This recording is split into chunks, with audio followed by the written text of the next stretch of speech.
Welcome to the channel and let's check out the top 5 real estate updates for this week. Peter Pan, that's what they call me. I promise that you'll never be lonely. Peter Pan, that's what they. Maharashtra government has decided to increase 14% to the property tax. So, during this time, most of the people are preferring some kind of a reduction in the entire cost plan. It could be the stamp duty or any other cost. So they are looking for some kind of a reduction. That time, the government has decided to get into the 14% slab. So this slab was not upfront increased in 14%. A property tax is always calculated on the ready reckoner cost, and ready reckoner has to be updated every 5 years. And the last update happened in 2015, and in this 5 years, due to COVID, it got extended to 2021. On the new updated price of ready reckoner, when you calculate the property tax, the ready reckoner is a bit higher. So that's how this is coming into that property tax slab of 14%. But apart from this, there are a lot of things which BMC has also decided. That BMC has also proposed hotels and restaurants to pay property tax on industrial unit cost. So not on commercial, but on the industrial.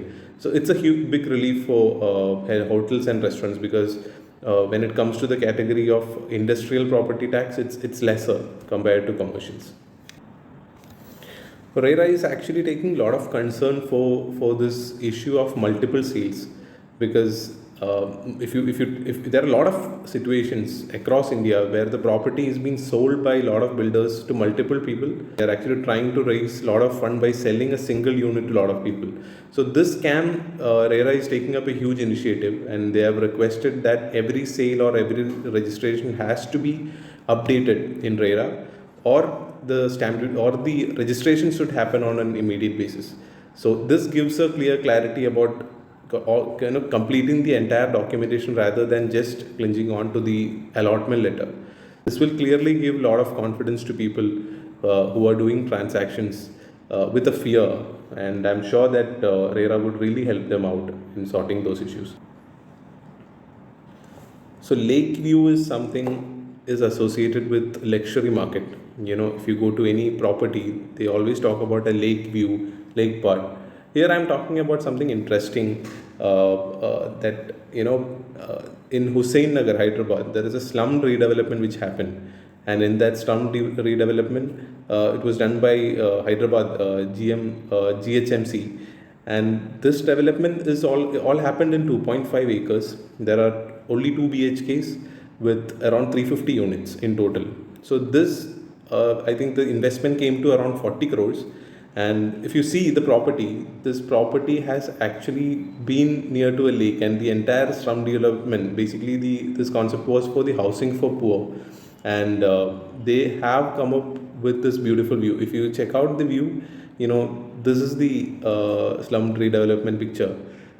So you won't find it as a slum, because all the people who the government has given, they all are getting a lake view to the apartment. So I found this bit interesting, because generally lake view, sea view, all are for the luxury, but this concept was really interesting.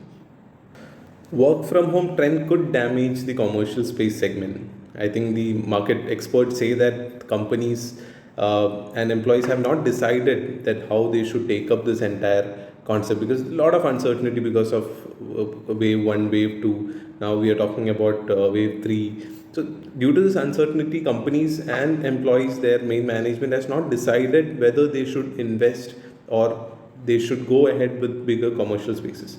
So this trend could affect the commercial segment space. But commercial experts say that there is a huge trend once post vaccination is happening. Once employees are all vaccinated, they can really get into this. Still, employees prefer, around 40% of employees still prefer to work from office rather than work from home, because it is giving them a better balance and striking a balance in maintaining their work and the family. So this is something which is uncertain, and there is a huge consolidation which is expected in commercial market segment. But add on to that, flexible space concept is really going to get increased like 10 to 15% according to CBRE, because flexible space is all about, it's not like a complete big commercial space. This is actually a flexibility where we could actually go shell out our work, all the provision would be provided there. It could be like near to your residence. It's not necessary that you really have to go to a certain HQ headquarters or a specific office, but we could actually use a space and do your work accordingly. So a lot of SME would prefer that, and there they see a huge spike on the market share for this part. So as per Financial Express, this is actually growing to be 10 to 15% annually from the current 36 million square feet currently which they are using. So a lot of companies are also gonna get into this mode. Brigade REAP has announced India's first PropTech syndicate fund. So I think PropTech REAP on Let's Venture is something which they have really worked out. And Brigade REAP will do at least a minimum transaction of around 4 investment in coming year. They would really love to support the current startup in PropTech space. And they are planning to support people who are raising at least $500,000 in their initial capital. But if you specifically focus, they are dedicatedly allocating this fund to promote startup who is actually trying to disrupt the real estate market, because they really wanted huge technological support due to the current trend of virtual things which is happening. So they are giving a lot of funding related to that, and the main focus would be on areas like construction technology, alternate material, smart buildings, sustainability, property transaction, and affordable housing, etc. These will be the main area which they would be focusing for startup. They would be funding startup for the companies which will be actually which will be more focusing on this area. Thanks for listening the quick update. Please subscribe this channel for more update related to real estate, more updates related to real estate sales, and we'll definitely connect to a lot of people who have gone through a wonderful journey in real estate and in sales.